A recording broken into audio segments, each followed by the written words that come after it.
이어서 목포에서 전해드리겠습니다. 전남 지역은 국가산단과 농공단지들이 많아서 이주 노동자들은 물론 비정규직 등 노동 취약계층들이 많은데요. 이들의 권리를 증진시키기 위한 전남 노동권익센터가 처음으로 문을 열었습니다. 김예린 기자의 보도입니다. 지난해 6월 8년간 택시기사로 일해온 김종태 씨는 정년 나이를 넘기자 회사로부터 계약 만료 통보를 받았습니다.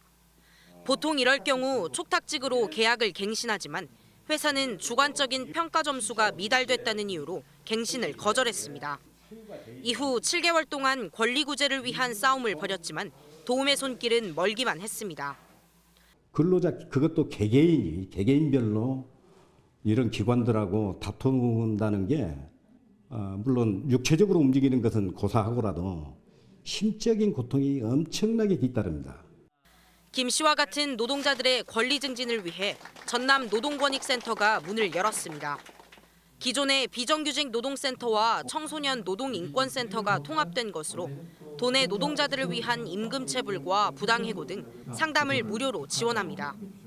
전남의 경우 비정규직이 차지하는 비율이 39%로 전국에서 5번째로 높습니다. 또 비정규직뿐 아니라 농업과 어업 종사자와 국가산단의 이주 노동자도 많이 거주합니다. 이 같은 전남 지역의 특성을 반영해 취약 노동계층의 권리 구제에 힘쓰는 것이 센터의 주요 목표 중 하나입니다. 외국인 노동자들, 그다음에 5인 미만 노동자들, 그다음에 전남 지역의 농공단지가 굉장히 많습니다. 농공단지에서 일하고 있는 노동자들을 관련해서 노동기본권이 실현될 수 있도록 노력하겠습니다. 전남 노동권익센터는 산단 노동자들을 위한 작업복 세탁소 개소와 조식식당 사업 운영 등 복지 사업도 펼쳐나갈 예정입니다. KBS 뉴스 김혜린입니다. 진도군의 한 어촌마을에서 전 계장이 보조금을 부정 사용했다는 의혹이 제기돼서 경찰이 수사에 나섰습니다. 전남지방경찰청 광역수사대는 어촌 계장 A씨가 진도군에서 지급하는 친환경 부표 교체 비용 등을 부정 사용했다는 내용의 고소장이 접수돼서 수사하고 있다고 밝혔습니다. 이 사안과 관련해서 해당 어촌계원 20여 명과 진도군청의 관계자 등이 최근 경찰의 참고인 조사를 받아서 결과가 주목됩니다. 올해 김 생산량이 크게 감소해서 가격이 상승세인 것으로 나타났습니다. 전남도는 올해 김 생산량이 99,342톤으로 전년보다 21%가량 감소한 것으로 집계됐습니다. 반면 가격은 120kg 한 포대에 13만 6천 원으로 전년 대비 6%가량이 상승한 것으로 나타났습니다. 전남도는 태풍과 수온의 정체 그리고 갯병 등으로 초기의 작황이 좋지 않았기 때문으로 분석했습니다.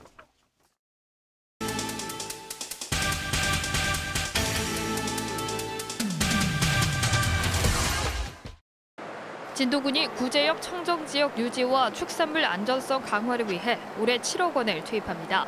진도군은 구제역과 아프리카 돼지열병, 고병원성 AI 등에 대응하기 위해 관련 예산을 지난해보다 1억 8천만 원 늘린 7억 원을 편성했다고 밝혔습니다.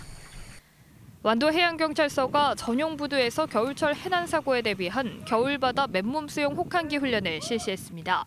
완도해경은 겨울철 신속한 구조체계를 확립하기 위해 해병대와 특전사 등 구조대원 9명이 겨울바다에 구조튜브를 들고 맨몸으로 들어가 인명구조를 하는 훈련을 실시했다고 밝혔습니다.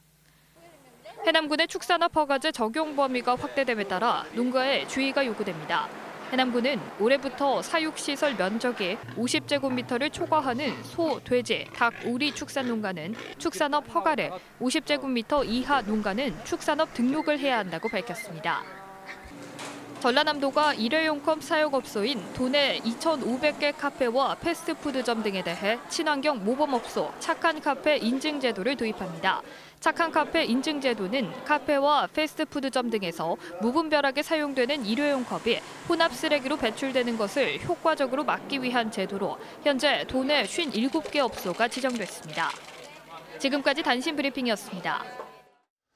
정의당의 심상정 대표가 올해 총선에서 정의당은 호남에서 민주당과 경쟁하는 체제로 선거 전략을 마련하겠다고 밝혔습니다. 심 대표는 오늘 열린 신년 기자회견에서 호남은 민주당이 다수 의석을 차지하고 있지만 이번 선거에서는 정의당이 민주당과 미래를 놓고 경쟁할 것이라고 강조했습니다. 목포였습니다.